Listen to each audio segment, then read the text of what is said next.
Pare, ang ganda ng panahon sa labas ngayon. Magandang oras para maglakad sa tabi ng lawa.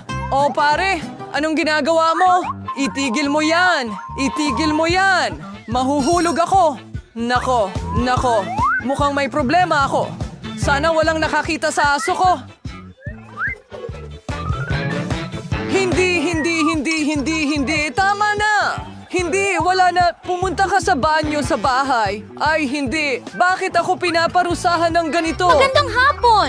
Mayroong isang palatandaan dito. Bawal maglakad na may kasamang aso. Huwag kang magsalita. Mas lalala lang ang sitwasyon. Sumama ka sa akin. Hindi, Fran, babalik ako. Pinapangako ko.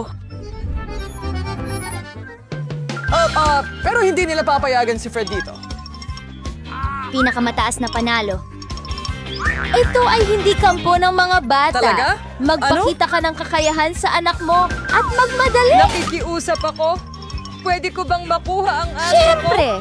Hindi! Maupo ka at pag-isipan ang iyong asal.